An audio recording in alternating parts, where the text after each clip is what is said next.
Hello everybody. I'm going live again. This is going to be like another podcast episode.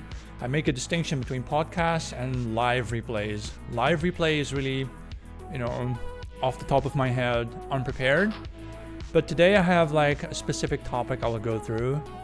Someone sent me a set of questions because they wanted to do a written interview with me. And so I spent this weekend answering those questions, and I thought, I could turn this into a podcast episode. So I'm going to go through the questions and answers that I've written before me. And I'm not going to upload the episode right away. I'm going to wait until the other person has published the interview. Frank Paul of Are Unbekoming from Australia, he interviewed me. And so he's going to publish the interview on his website eventually, on his Substack. I don't know exactly when he's going to do this, but I felt the need to since I wrote my answers already, I just want to go through, my answers and discuss, what's on my mind, because the set of questions he sent me really helped me structure my thoughts around Europe's future, and I thought that's going to be very valuable. So if you give me a minute, I'm going to... Hi, the first people are getting live here. The corseted jewel lady. Hi. Yeehaw. Derek Valdick says. Okay. So, background and philosophical stance. Could you share with us your journey and the experiences that have shaped your current philosophical and professional perspective? Goedenavond, Kaatje. I was born and raised in the Catholic south of the Netherlands. I graduated from Wageningen University with an MSc in Strategic Management. Actually, I think the official title was something like MSc in Management Studies. But I did write a thesis in Strategic Management, so sometimes, I just say it this way. But my studies didn't align with my personal development, so I'm mostly self-taught in political and philosophical matters. And since I graduated from university, I've lived in several other countries besides the Netherlands, Germany, Sweden, Hungary.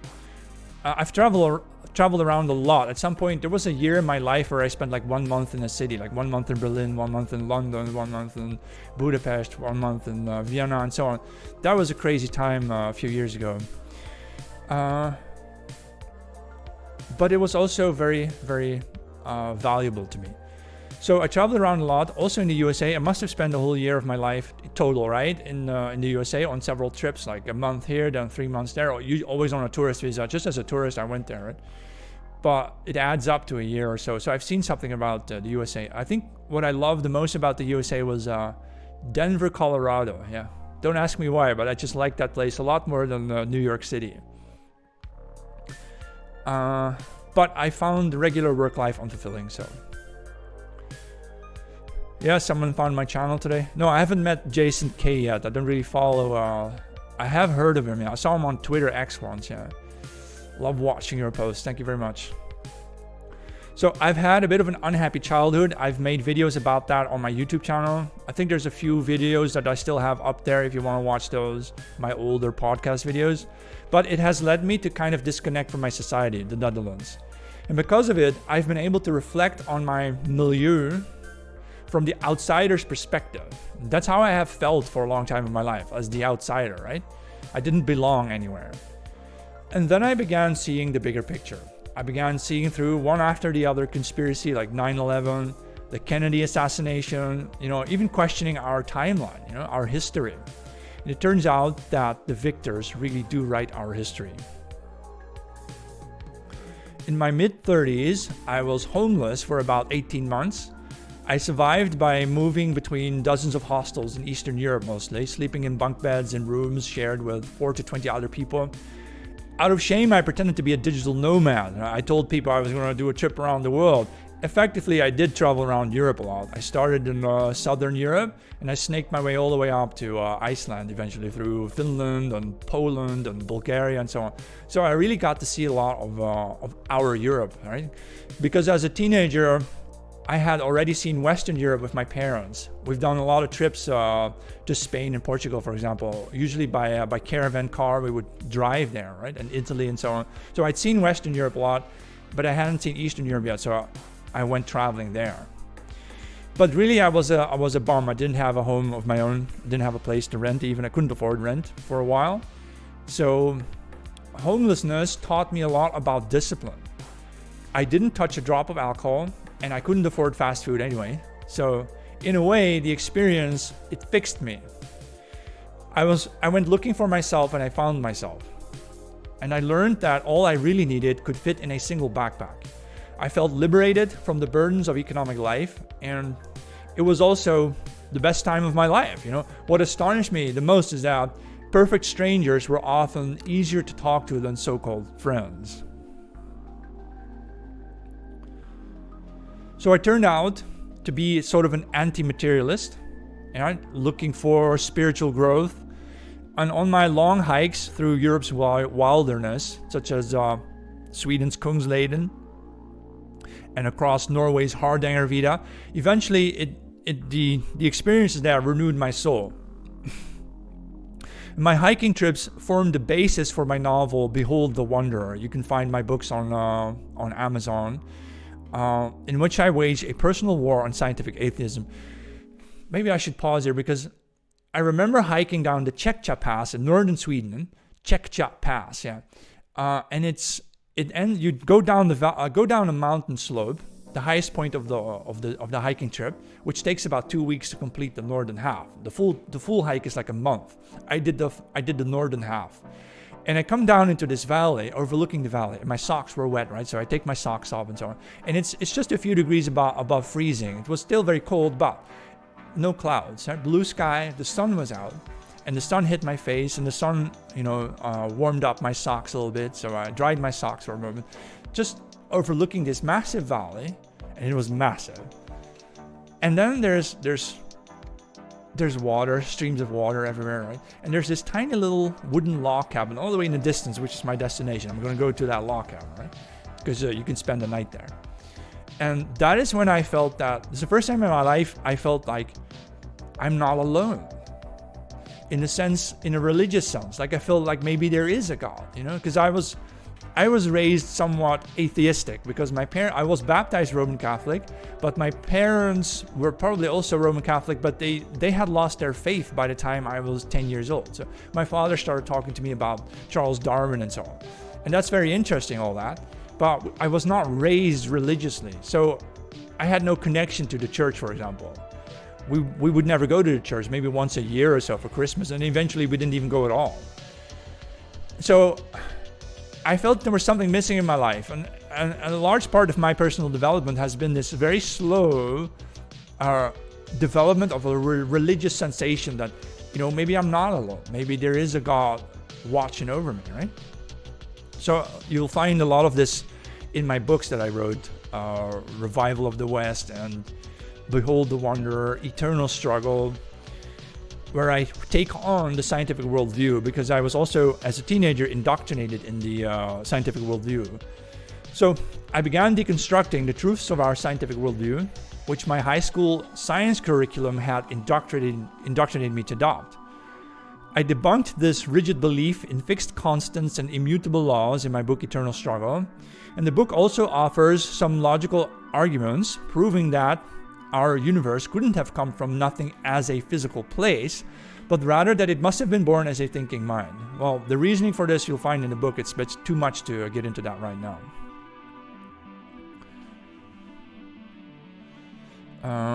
So I captured my early political beliefs in the book Revival of the West, in which I break down the idea of open society. That's the idea of Henry Bergson, and then George Soros, and there's one more I can't remember. That's why I wrote the book.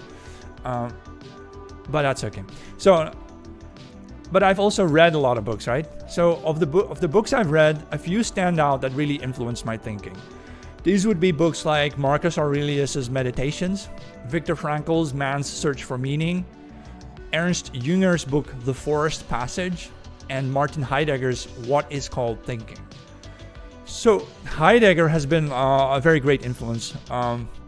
he warned in one of his speeches that the Earth was going to turn into a giant gas station, and he feared that people would forget how to think for themselves. And that's something that is very dear to me. And from Heidegger, I learned that our perceptions are more imagined than they seem. So having been a wandering sage for too long, it was time for me to return to society. And from 2019 on, I began practicing speaking and started doing speeches. At first on YouTube as a podcast, and later on TikTok, because TikTok offers me a much greater reach.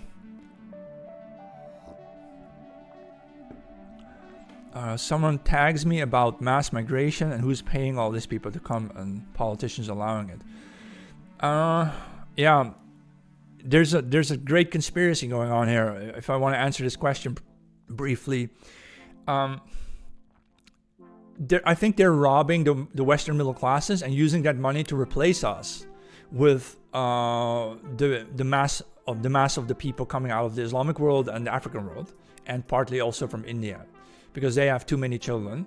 That doesn't mean Europe can absorb these. Europe is overpopulated. We have 700 million or 740 million people on the European continent, and it's just way overpopulated. Europe, Western Europe, Northwestern Europe is one of the most densely populated places in the world. In fact, recently I found out that the Netherlands is the most populated country in the world, with over 420 people per square kilometer. Compare that to the US. The USA has about 34 people per square kilometer. But of course, the US has very dense cities like New York, and you have Chicago and so on. Of course, the cities are always very densely populated, but you have so much more land in between, right? Yeah, we can be proud of who we are. Yeah. So going forward, I want to make Europe independent again from globalism, and I want to spend the rest of my life contributing to rebuilding Europe's leadership, and perhaps, well, definitely play a role in it myself. And then there's another question, like, how do you view the shift from competence and merit-based systems to other forms of societal organization in terms of their impact on the sustainability of complex systems? So, in most countries around the world, positions of power are handed down by family members. So those societies quickly stall because more competent people are kept out. The West was unique in the sense that we promoted our best instead of merely our cousins. We were aristocratic. And a people's destiny is determined by its competency at achieving its goals. Switching away from competency-based hierarchies in the West will most certainly bring about societal collapse. Take South Africa. It has a population of 60 million people, but only about 7 million taxpayers, while over 20 million people receive benefits there. So this cannot last, and it will not last. We need to prepare for the logical outcome for what comes next. Electricity blackouts, shortages of potable water, derailed trains, planes dropping from the sky, think of Boeing. Adding insult to injury, I suspect that the immigrants and the minorities are going to blame us for these things. When it does come crashing down, they're going to blame us for it. Right? They will likely blame Westerners for the collapse, whilst our globalist friends will keep pushing for more wars abroad because it's profitable, bankrupting the state in the process, because it's profitable for them, but of course at the expense of the middle class. On the upside, in that scenario of collapse, I know that our peoples will come together again under the banner of our shared faith. This 21st century will be tough, but the next century, I foresee, will be a century of inward progress, all right, culminating into an age of new dominance during the years 2200 to 2500. I come to these numbers based off of comparative history. If you look at history and you look at how the West developed, it's very likely that we are going to get another golden age, so to speak. So we have a lot to look forward to.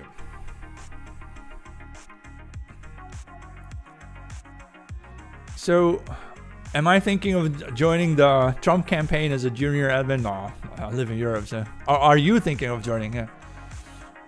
Well, go ahead. So, do you think Europe will eventually actually take control? Yes, I do believe the United States has become something that is like a kamikaze pilot trying to crash itself into Russia. and the kamikaze pilot is not going to survive that. So I think the USA is going to find out that they cannot defeat Russia and China. And then what? Well, they'll be bankrupted, entirely bankrupted. And I think the US is headed toward becoming a low-wage labor center, like a third world, and that China is going to use American cheap labor for their factories. Yeah, the roles are going to reverse. And for Europe, this means that Europe will have to reinvent itself as a cultural leader without the backing of the USA. I really think this is going to happen. Yeah.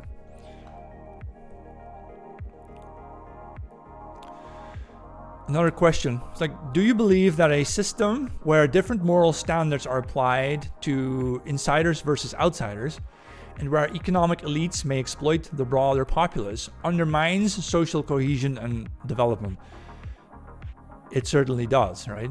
I find it crucial that we in the West keep treating each other equally, meaning our people, but that we make ourselves aware of this fact that outsiders will still treat us like dirt.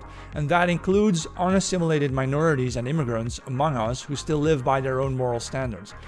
You see this in the Netherlands, where even fifth-generation immigrants are really the same as they were in their own home countries. They did not really turn into us at all. Lots of people maybe mistakenly believe that, oh, immigrants coming to the West, they have no culture. When they arrive, they become like us. They're just like us. But this isn't true. They bring their own culture, their own heuristics, their own way of life, and religion, and these things don't change at all. Often they never change. Like the Europeans who got to North America didn't turn into Native Americans, did they? Meaning they didn't turn into Indians living in teepees and so on. It didn't happen, right? So you got to be aware of that. Let us no longer be fooled then, neither by pleas nor threats. The people who live by a dual morality system may find it more appealing to do business with people from an equality-based morality, such as ours. This was, in fact, one more reason why the Europeans became wealthy before colonialism. So many people in my comments on TikTok tell me that they think that Europe only got rich because of colonialism, but actually colonialism was able to happen because Europeans were already rich, because they were trading along the Hansa cities, along the Mediterranean during the Roman age, for example. The Romans were obviously very wealthy compared to the Central Africans 1,000 years later, you know? So it's not true that colonialism made us rich. We were rich, and that's why we could afford colonialism. So an Arab trader from North Africa could get a better deal from a European who treated him equally than from his own tribesmen who treat unrelated men as dirt. This is really true. The same holds true for morally suspect elites who look to exploit our middle class and lower classes. In India, there's a saying that goes, "The tears of strangers are just water." For this reason, predatory elites will find it hard to tax Indians, and likewise Arabs, Africans, and Chinese people. If these elites can get better deals from the morally more forgiving European-type middle class, they will prefer doing business with us. We just need to be aware that they do not have the same morals that we do. Historically, Europe's small feudal kingdoms were able to generate greater tax flows from the Europeans than Chinese emperors were able to extract from their vast empires. And so, small European standing armies have long been able to withstand more populous enemies, such as Leonidas against the Persians at Thermopylae. It will be no different in the future. Yeah. Do you believe in a racial or ethnic destiny designed by evolution, perhaps IQ? I don't know what is the precise difference between race and ethnicity. You know, ethnic groups would be like Dutch people, like indigenous Dutch people are an ethnic group. But within the Netherlands, you have multiple ethnic groups already, of course. Yeah, I think it's going to be more ethnic, right? But we can see our race as a more abstract version of our family. You know? It's like larger than life, really. For most people, it will be ethnicity, and it will be like that for us too. You know, tribal ethnicity, and so on. Our tribes in Europe, of course, fuse together often to form nations. In the Netherlands, you have several places that are still named after their tribes that used to live there, such as Twente or something. There's some words that are relating to places and provinces in the Netherlands that still betray the original tribes who used to live there. The Canafates, and so on. Kennemerland. And And that is what I think nations are. Nations are already collections of ethnicities. They grew out of these ethnicities. And so I think that is just what it is. Ethnicity, nation, and race. Those are varying dimensions of kind of the same concept. Yeah. Okay, someone says that the Moors made us rich, but that's absolutely not true, and I'm going to block you because I just do not tolerate these people who come up with completely fictional versions of reality. Like, go away, you know?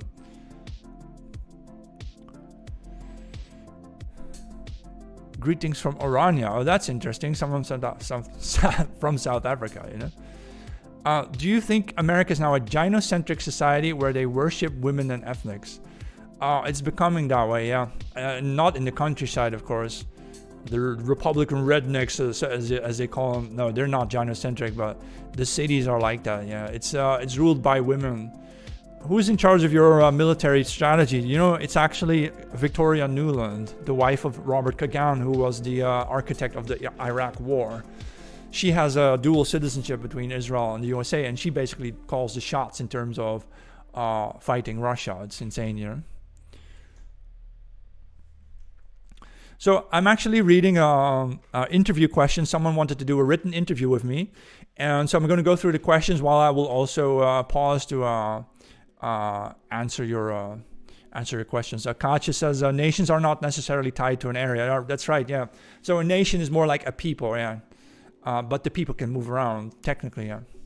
Not anymore. Nowadays, it will be difficult to find free land because that's what you want. You want empty land for yourself, right?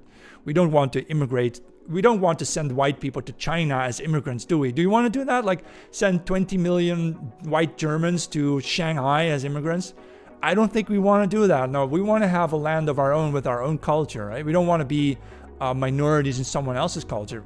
I would consider that completely insane. That's why I can't really understand why immigrants are coming to us and they want to be minorities among us. Why do you want to do this? You know, why did you come here? You know, this is weird.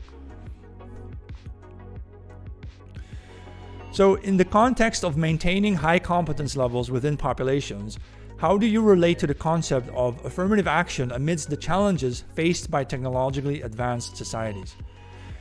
My answer is that in the USA, the stereotypical highly competent 50-year-old white man is being replaced by diversity hires. But to what end? It makes sense only if you are a parasite trying to switch hosts. You may call that affirmative action. Indeed, the Western ruling elites are switching from Europeans to Africans, Arabs, and Indians simply because they believe they can profit more off of those demographics. So the new paradigm is quantity over quality. They used to make a lot of money over the qualitatively gifted Europeans, right? And they're switching to the broader quantity of people that can be supplied by Africans and Arabs and so on, and Indian people and Asian people.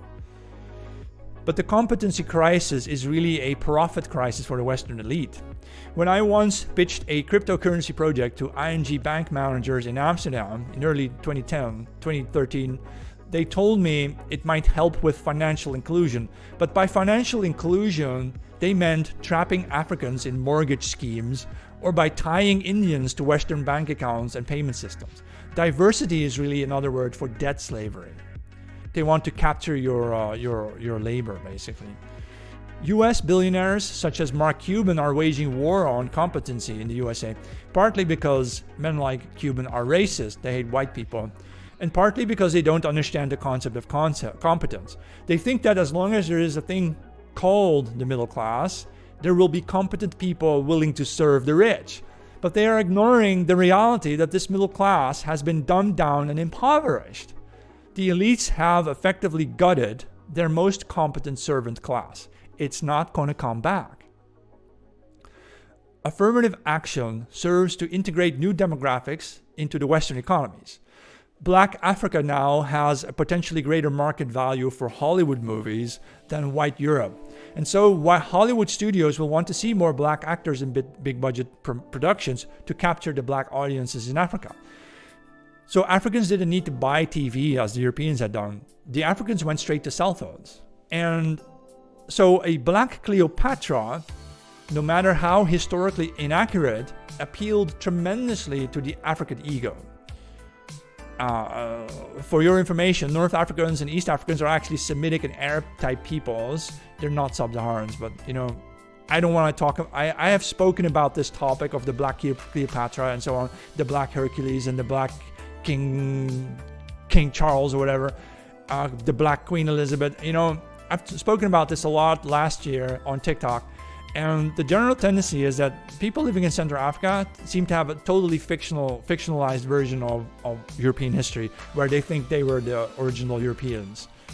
It's just ludicrous, but I don't know how to deal with that. When you falsify history like that, it might never go away anymore. And that means we Europeans need to start preserving our history books and our archaeological finds, digitize them and store them in vaults in ice caves in Iceland or Norway, where they can be preserved for posterity, because it's possible that there may come several hundreds of years or several thousands of years even, where our history will be completely trampled upon and erased, really.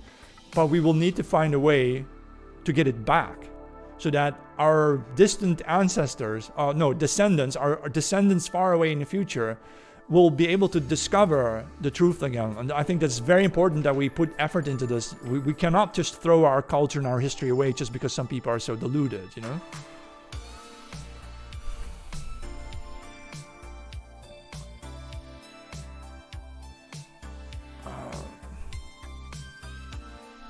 So the only civilization the Africans built was built in Hollywood. I read somewhere that historians are aware of 21 different civilizations throughout human history, and none of them were built by sub-Saharan Black Africans. So, maybe that upsets them, but it's just how it is. I don't know, how would we deal with it if we found out that we had never built a civilization or something, right? Maybe we would just be humbled and accept it at some point. Okay, we have a lot of work to do, but they are not humbled. They are very, very, their egos are very, very big, right? Okay, it's hard to deal with them. What do you think of global warming? Will it be helpful or harmful? Well, we play out the scenarios. If there is global warming, then we will be able to move to the subarctic regions such as Greenland or northern Scandinavia, northern Alaska, or Canada, and so on, Siberia. And Antarctica. Those places will all become habitable, and we should be the first to go there then, in that case.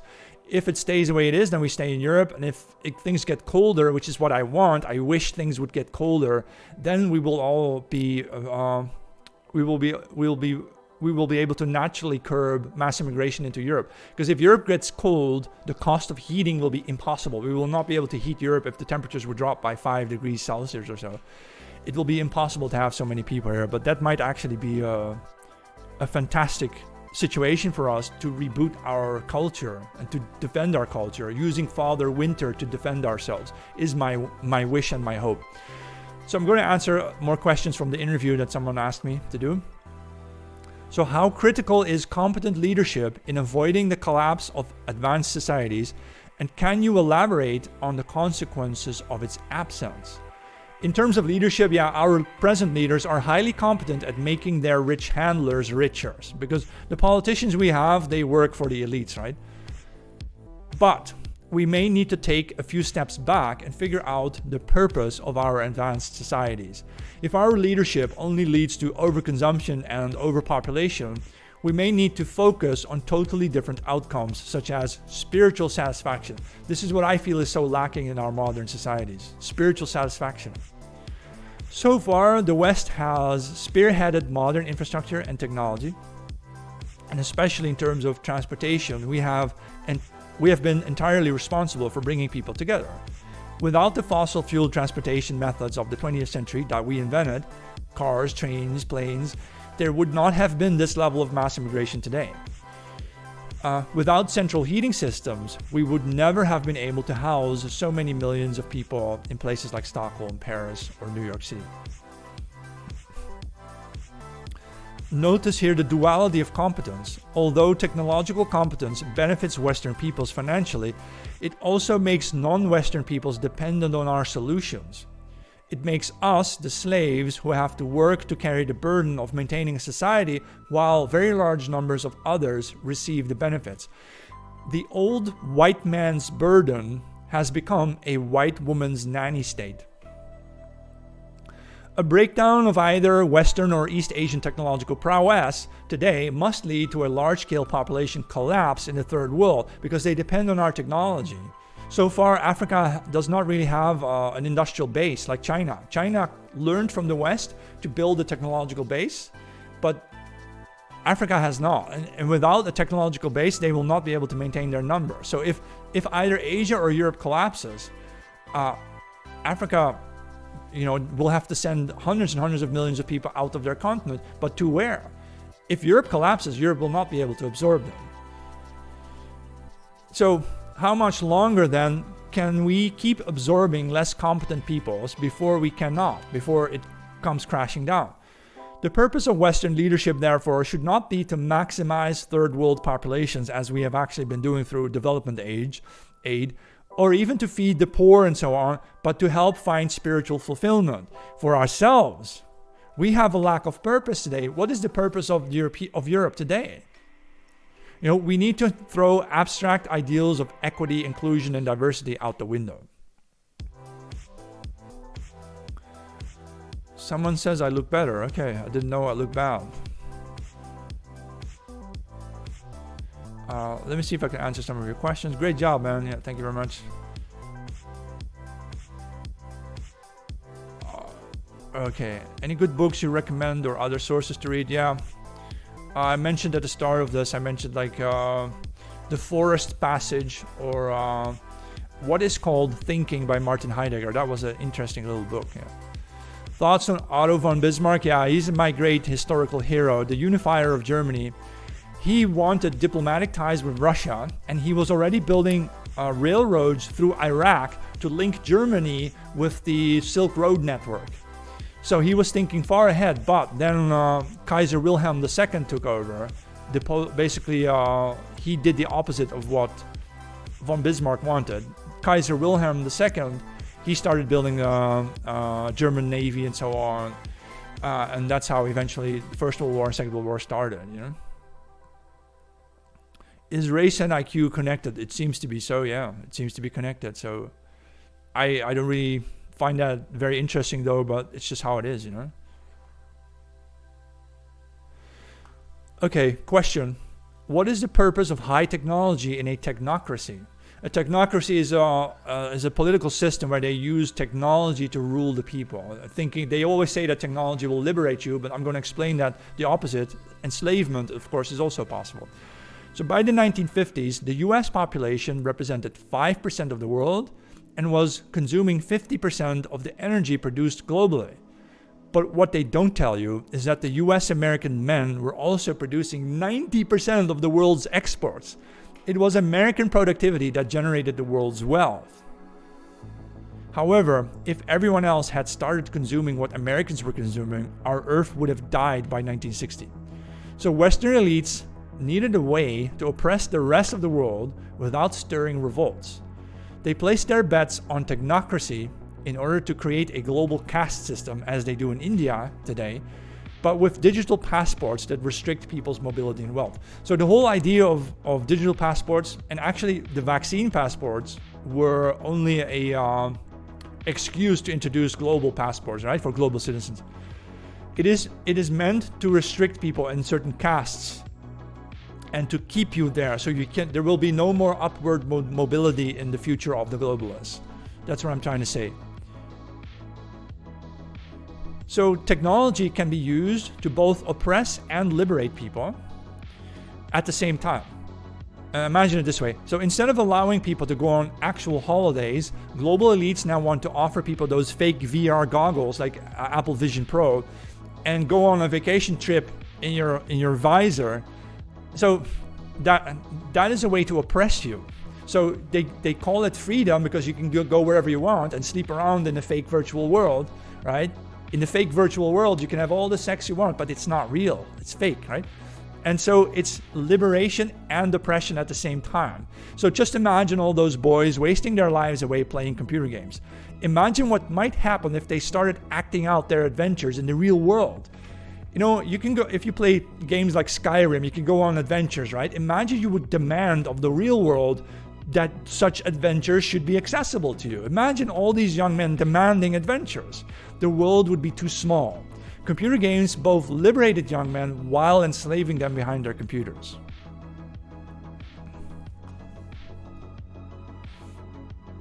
"60% of NASA is not from Iranian origin." If you say things like that, these delusional things, you're just going to get blocked. It's just weird. So the dual use of high tech is often the very purpose.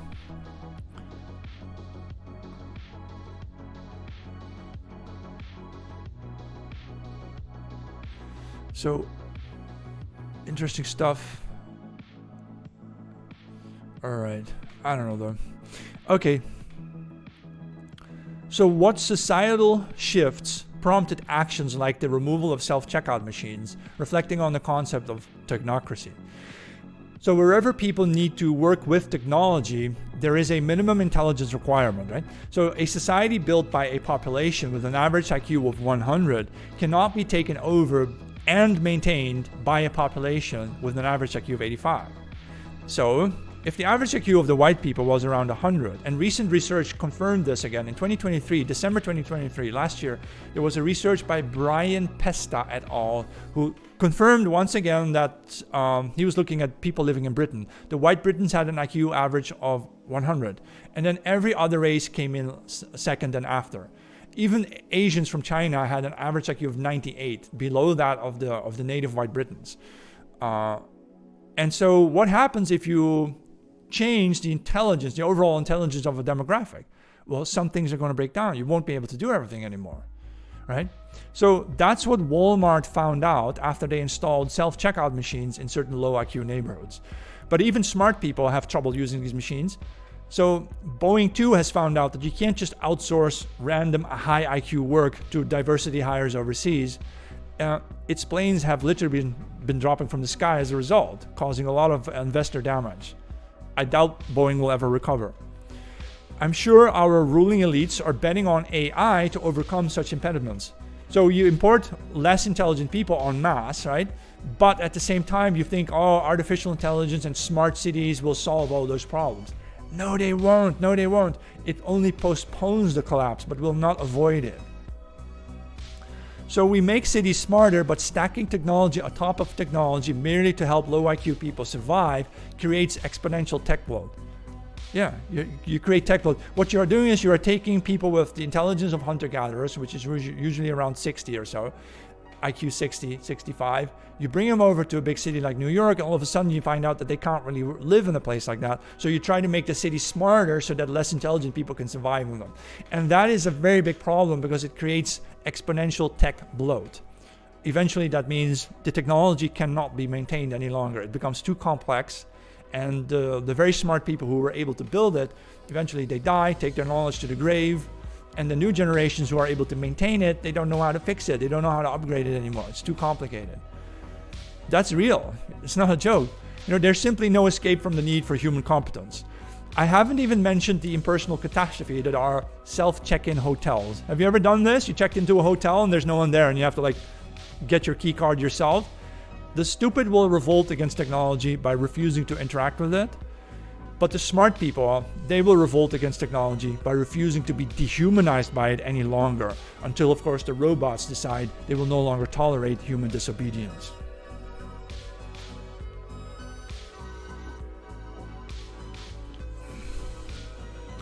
Someone says, thank you for your work. You are speaking the truth to most people who are too afraid to say it. Yeah, self-checkouts were supposed to be more profitable because you don't have to hire the too many. This is interesting, isn't it? Look at what Biden is doing. He's mass importing millions and millions and millions of people. But at the same time, you're trying to automate everything away. So then what do you need all these people for?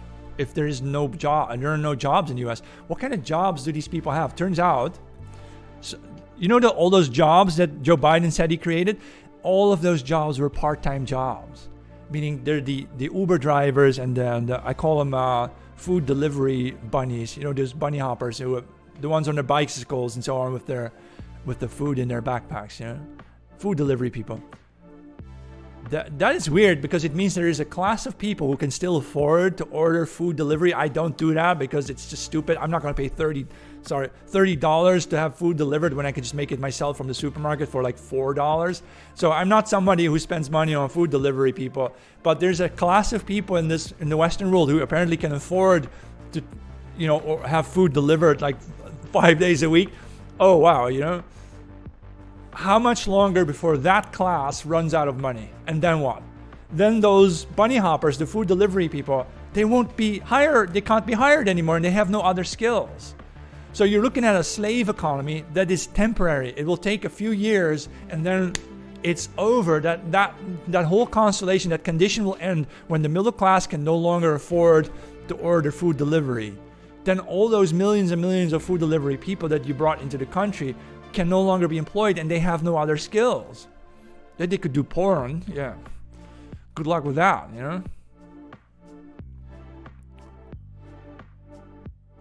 $20 tips. Yeah, no, not me. The FAA is having a huge competency crisis. Yeah, I imagine that.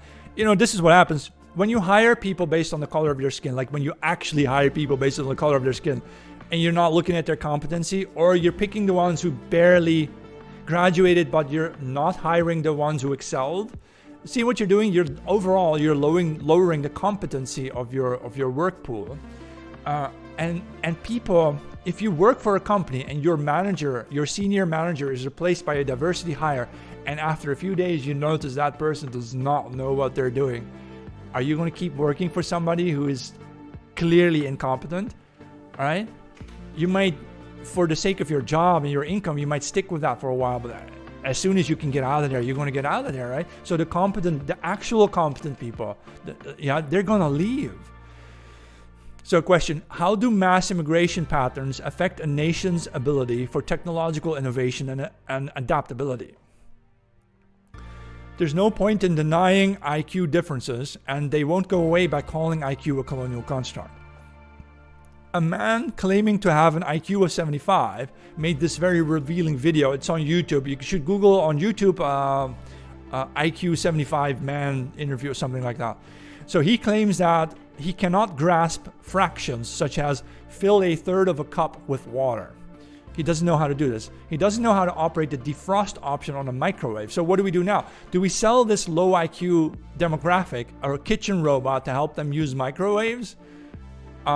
Do you see what this means? You need smart people to live in smart cities. And if you don't have them, you won't be able to do smart cities. So while European settler colonialism benefited the host demographics by transferring wealth and technology and medicine and science and so on to them, the squatter colonialism of the reverse migrations back into our countries only benefits subsidized programs at the expense of real progress. What I'm saying is that mass immigration is an actual burden to progress. It slows things down. There are things that you can no longer do because your society has become more and more complex to maintain it. The cost of maintaining it has gone up. And at some point, you just can't go any further. So mass migration has become a race to the bottom for all. And the European aristocratic ideals have been diluted with calls for lowered standards, merely to appease hostile groups. The mass migrations, which are largely uncontrollable, also shift the problem of purposelessness to the West from the Third World. How are we supposed to entertain hundreds of millions of immigrants who cannot be employed? Oh, give them a universal basic income. Yeah, paid for by whom? By productive people. Right? You may have noticed that farm animals also receive universal basic feed. I foresee that there's not going to be a great reset, as the World Economic Forum would like, but what will happen is going to be more akin to Microsoft Windows' blue screen of death, a sudden end to progress. And the great reboot, which will be necessary, shall be our opportunity to reformat society. So why do leftists believe that the strengths of diversity outweigh the negatives? What exactly are the strengths of diversity? They're purely economic. It's just for the economy. If you need a larger body of low-cost laborers, then just import them from Africa, right? Or if you need delivery people for your food, then get them from India or whatever. And so that's all it is. It's just pure economics, but it cannot last. It doesn't add to the growth capacity of a nation. It merely temporarily increases profits. It's all short-term thinking, really. There are no real visionaries left in power in the West, at least.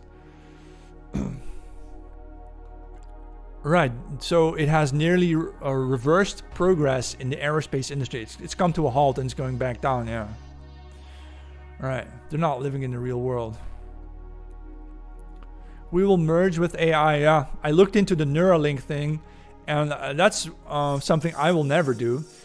But in the end, if you're an accountant with a Neuralink that gives you the ability to perfectly do accounting, then of course everyone else will have to get the implant. And so you see a rift here is that there's going to be a movement of people who will do that, and a large number of people, I hope, who will not.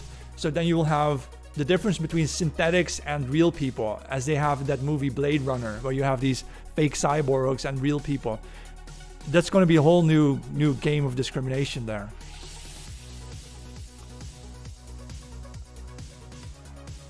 Yeah, Neuralink, the precursor to the mark. Yeah, I know what you mean. Yeah, I think it is an evil idea.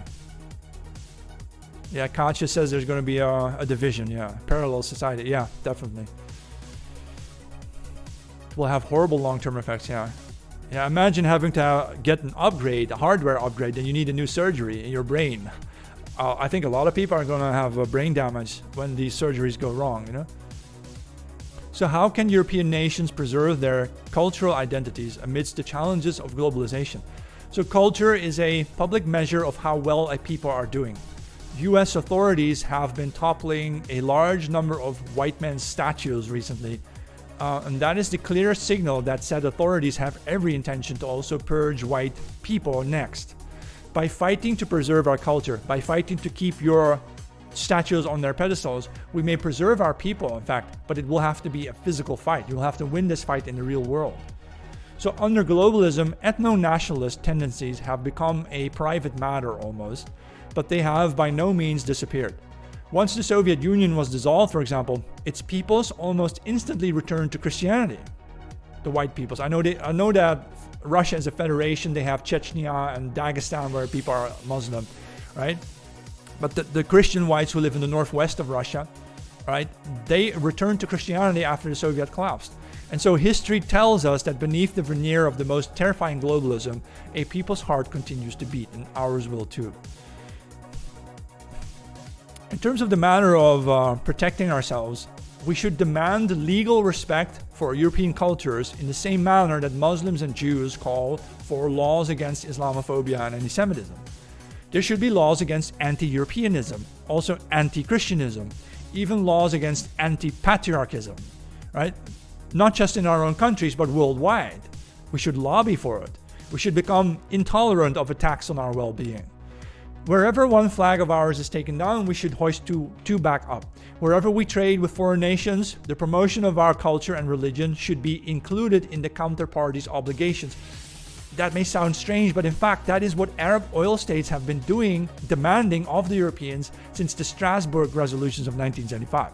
So in 1973, there was an oil crisis which forced countries like the Netherlands and Germany to stop selling gasoline at the pump. So nobody could drive a car anymore for a couple of days. And 2 years later, they came up with the Strasbourg resolutions of 1975, which stipulated that the precursor to the European Union had to start promoting Islamic culture and had to start accepting immigration in exchange for oil. So they've been blackmailing us literally for almost 49 years now almost, yeah. It's time for us to start playing tit for tat. We can't just can't just allow people to keep blackmailing us like that, you know? How did you become so outspoken? I suppose I've always been this way, but when I was younger, I was really, really punished for it by the teachers and the parents and so on. But I've always been like this, yeah. It's just my nature. I get into a lot of trouble for it because, you know, you are nice people, but there's a lot of people get really angry at me for the things that I say. I really had to learn to deal with that angry backlash, but that's just how it is, you know. The Orthodox Church is growing in Russia and in the USA. I'm not sure about Europe. I don't think in Europe, but I think religion in Europe has had its low point. Anti-feminism, yeah. The FBI might be watching all of us. Yeah, maybe you're an FBI agent. Yeah, I'm not worried about that because, I feel that it's most important that I get my thoughts across it's not like I insult people. I don't normally use the N word, for example, right? I'm not out to insult people, but still a lot of things I say will come across as insulting. People will take it very personally, and that's just how it is,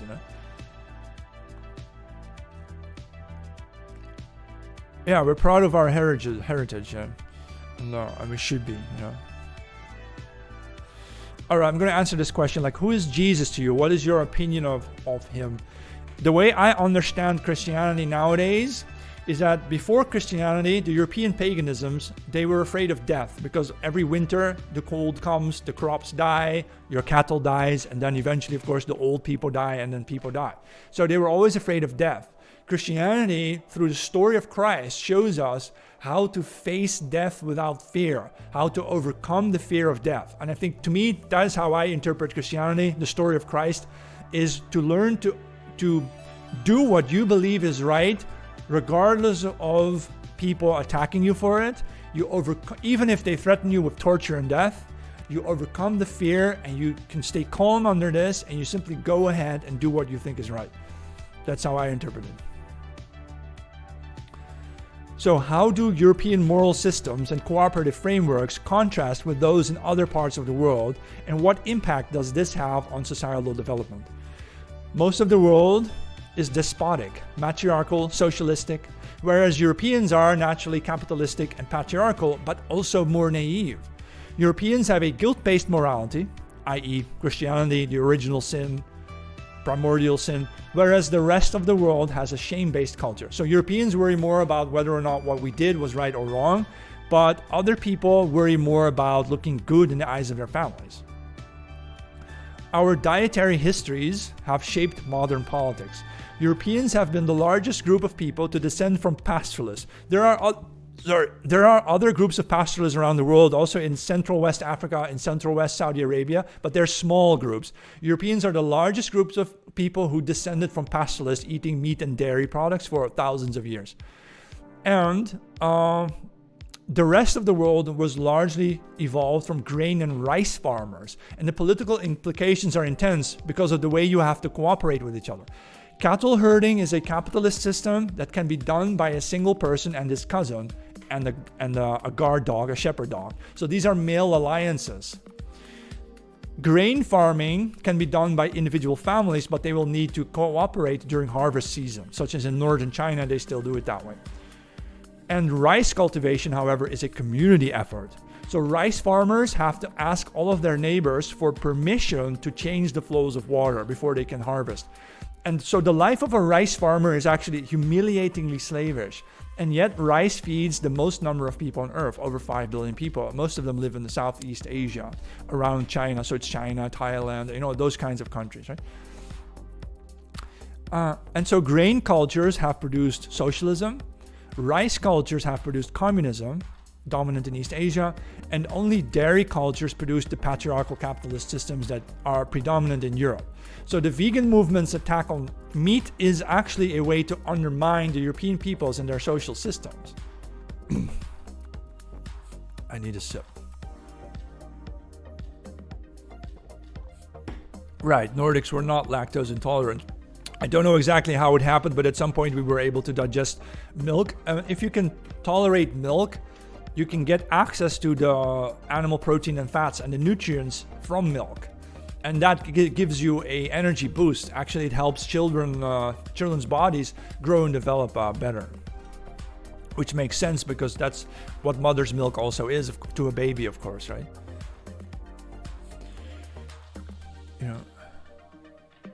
A low GDP is preferable to a multiracial society. I don't know exactly how that works, but maybe. We are descended from the Yamnaya tribe, but keep in mind our other ancestors were already living in Europe. It's not like we're exclusively Yamnaya. You have to imagine there were already white, blonde-haired, blue-eyed Europeans living in Europe, and then the Yamnaya came. and they mixed with us, right? In different degrees. I suppose East Europeans, the Slavic people, are actually more Yamnaya than the Western Europeans, so it's different, right? It's very different.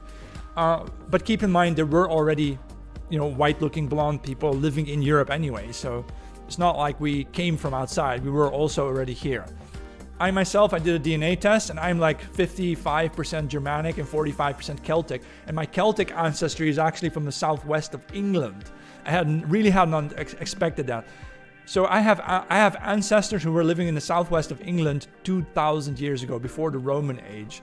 So it's really peculiar. So I'm mixed race. Nowadays, I carry this as a badge of pride. I'm mixed race too. Are you mixed race? You're like African American? Oh, really? I'm also mixed race. I'm Celto-Germanic. I'm Celtic Germanic.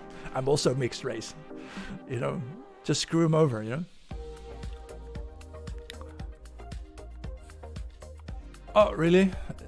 Celtic DNA is bound to meat and dairy. We suffer from celiac disease. Okay, interesting.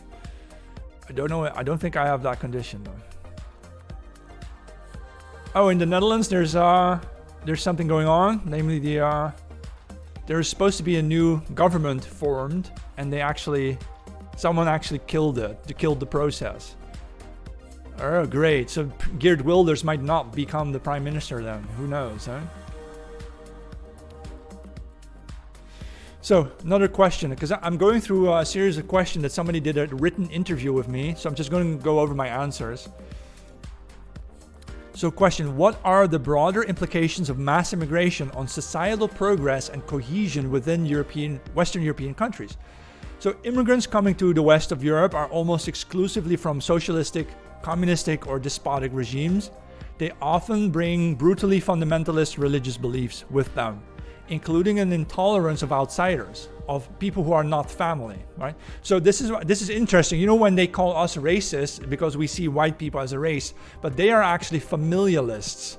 They only care about their own families, their brothers and their cousins and so on. They don't care about anybody outside of that, and they call us racist because we do care about strangers. Weird, huh? And so, since the globalists couldn't turn European people into communists, they are happily replacing us with communistic imports. I think that's what this is all about in the end. They really don't want this rebellious, white, middle-class people. They want us gone and dead. I really believe that, yeah.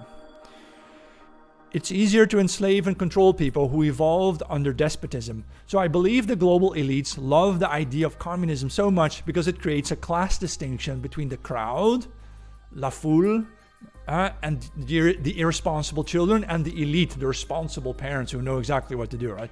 And they're scientists and they're political experts, right? So it has, of course, nothing to do with elevating the working classes, only insofar that it helps destroy the more independent middle class. The success of mass immigration to Western Europe, I say success between quotes, right, depends on our ability to house so many people peacefully. And it depends on the flow of money and resources to afford such populations. I foresee a breakdown of both conditions. Our infrastructure may deteriorate rather unexpectedly due to the aforementioned competency crisis. Who will be left behind to repair what breaks down once the most competent men have been replaced with diversity hires? They're going to do something else. Changes in the global economy may send shockwaves through Europe. European nations are already planning to send billions and billions of euros to fund the Ukraine war effort against Russia. And this war, I think, may actually bankrupt Germany's economy. And that's the end of Europe. Germany is our economic backbone. Without it, we're going to hell. Without the money to afford multiculturalism, the whole diversity experiment will fall apart into rivaling bands fighting for power. This has already happened many times before. It's how the Roman Empire, the Habsburg Empire, the Ottoman Empire, and many others all came to their ends. The cost of managing diversity has become unbearable. So imagine a Europe without fuel to heat homes. 500 million people would have to seek refuge outside of Europe in the winter because they would freeze to death if they stayed. So in the end, I believe Europeans will find each other again through their shared religious history. In times of great upheaval, a more religious movement may rise to dominance to restore order. That's what I'm focusing on. Post to Spotify. Yeah, this will be a podcast episode. It will automatically go to my Spotify. It's called The Great Johannes Podcast. If you can find it there. Let me see if I can answer some questions there. Yeah. All right, next question. So, what's the general sentiment among the Dutch population regarding the current levels of mass immigration? The Dutch hold two opinions on most matters, a private one and a public one. Publicly, we must say that we support diversity and mass immigration because we need immigrants to offset our aging population. But at private family meetings, we unload about them. Our populations aren't aging naturally, it's by design. Native Dutch people subconsciously realize that giving birth to the surplus children needed for the economy just means sending them to work in the factories. So we don't want to do that. In order to keep our families relatively wealthy, we instead prefer having fewer children. We push our children into the higher education system, into the universities. And then we willingly import masses of people from third world countries to work in our factories and to sweep the streets and to be our food delivery people. In my view, this is the Dutch people's best kept secret. We all secretly know that the immigrants coming to work for us are our slaves. At least for as long as we manage to keep them happy with marijuana and red light districts and religious freedom. Still, a slave revolt may be brewing under the leadership of certain agitators. You know that Erdogan, the leader of Turkey, he is trying to start a new political party in Germany for Muslims. Weird, huh? Yeah. You will see a lot of this everywhere in Europe. Of course, when minorities become a larger group, they will have their own political parties and they become their own bloc. At some point, they may win power, as in real, for real, right? We need to prepare for these things. Why is nobody preparing for it? That's why I'm here to speak to you, to get you ready to start preparing for things, So there's a reason why predominantly working class natives voted for Geert Wilders' PVV party in the Netherlands, the Party for Freedom. Since most immigrants have integrated into the lower classes, and that's because they came from the lower classes, not because of discrimination, our own working classes have been hit the hardest with the benefits, quote unquote, of diversity. In the big cities of Amsterdam, The Hague, Rotterdam, and Utrecht, the native working people have been all but replaced. There is this dynamic between immigration benefiting the rich and the increased pushback from the native poor, who are losing out on work, life, and family. So the benefactors of immigration call the native losers racist. The well-to-do can afford not to have to live among immigrants. And so the people who most rely on immigration for their financial well-being are the ones least likely to be confronted with the social disadvantages of diversity. I remember how my white colleagues at an Amsterdam co-working space were all employed, all of them employed a third world house cleaner for less than the legal minimum wage. Yet none of them thought of themselves as racist. They thought they were progressives. And no wonder then that such progressive souls despise people like me who wanted to close the borders, because then they would have to pay full fee for a proper housekeeper rather than get a cheap one from the third world. Normal people expect their country to be a place worthy of raising children, but the Netherlands has been turned into an industrial zone, a business site, while a greedy overclass is too addicted to cheap house cleaners to give up on the diversity experiment, right? What do you think about Nick Fuentes and the America First movement? I know who Nick Fuentes is, but I haven't really watched him that much. So, get this man Johannes an axe and a helmet now. He'll save us, yeah. That would be a great fun thing to do, yeah. I absurdly do not want to lose my ways, yeah. For culturalism, yeah. That's right. Hearing someone speak so plainly is a cathartic experience. Okay. Can you provide insights into the recent events in Holland, including the farmers' protest and their broader societal implications? Okay, in recent years, it has come to light that our entire political class has been working for the World Economic Forum, including our Prime Minister Mark Rutte. They are literally on the WEF's payroll. The people were only informed many years after the fact. The plan for the Netherlands now involves fusing with northern Belgium, Flanders, and parts of Western Germany in order to create the tri-state city. Our country is supposed to be turned into a New York City by the North Sea. All for profit, of course, and the lack of vision among our elites is frightening. Our king, the King of the Netherlands, Willem-Alexander, he increasingly acts as a social media influencer whose job has been reduced to promoting the World Economic Forum's plans, such as transgenderism, diversity, and veganism.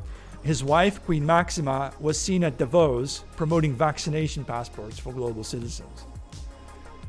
The farmers' protests have a lot to do with the meat processing industry.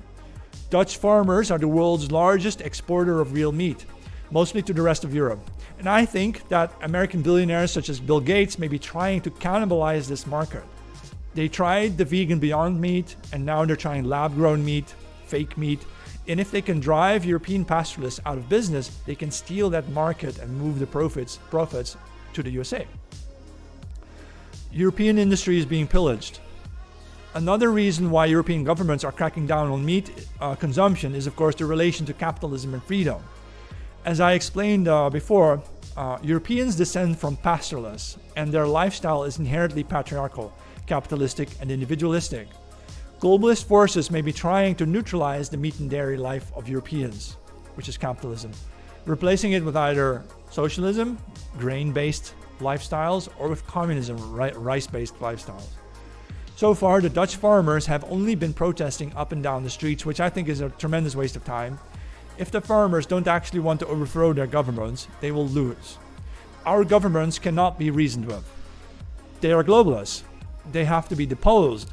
Nationalistic people shouldn't try to be kind to globalists. Globalism can only be destroyed with force.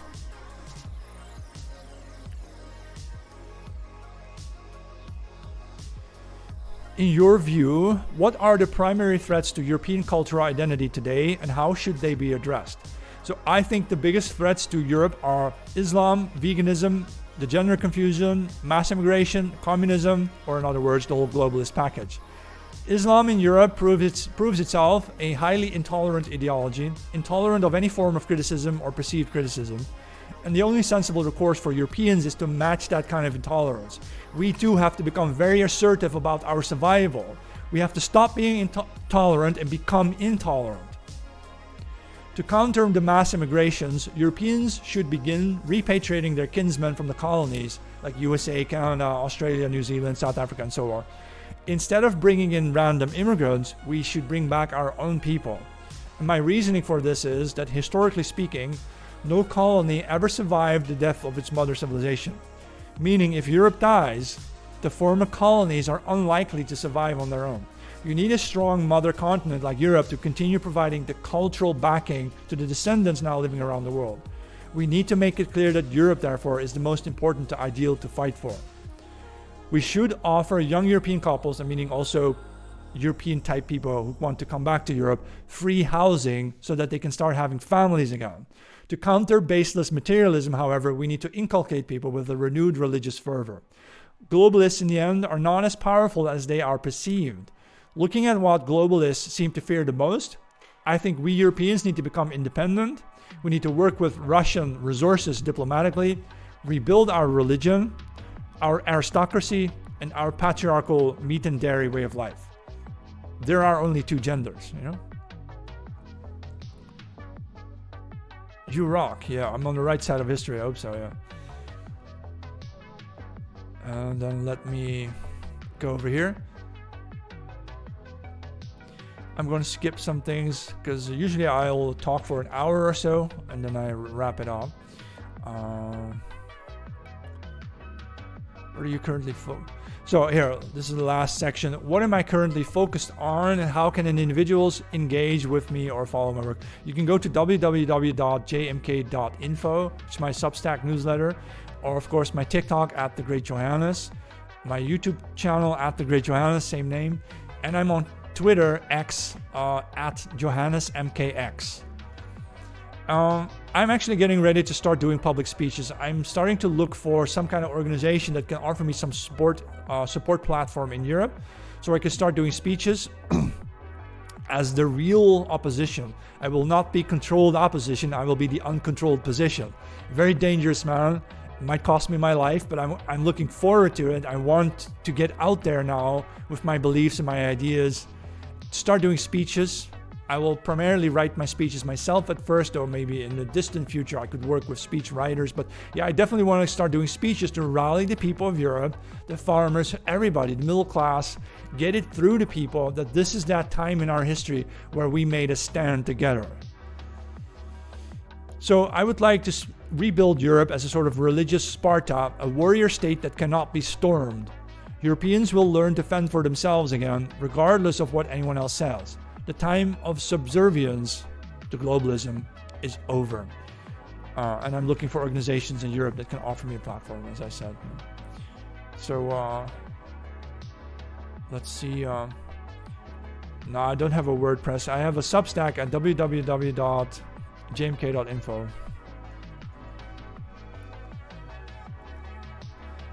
Yeah, so I don't want to get into national politics of the Netherlands or so. I want to do something on the European stage, and I figured I start with something kind of spiritual or religious, sort of, to just find a way, whatever way that we can kind of bind Europeans together, that we act together as one group for once in our history, and stand up and rise up against globalism that is just harming all of us, right? Let me see. Have you heard of Jonathan Bowden? I think so, yeah. I've heard some of his speeches, yeah. Yeah, I'm saying everything everybody else is thinking. Yeah, I hope so, yeah. All right. That's it for now. I will be doing this every Tuesday, same time, 8 p.m. West European time. I'll see you then. See you next time. Oh, this episode will not be uploaded right away because this is actually an interview someone did with me, a written interview. I'm going to post it after they post it. Then I'll put this. You'll see it on my podcast, the Great Johannes podcast on YouTube. Well, see you later, and then see you next week.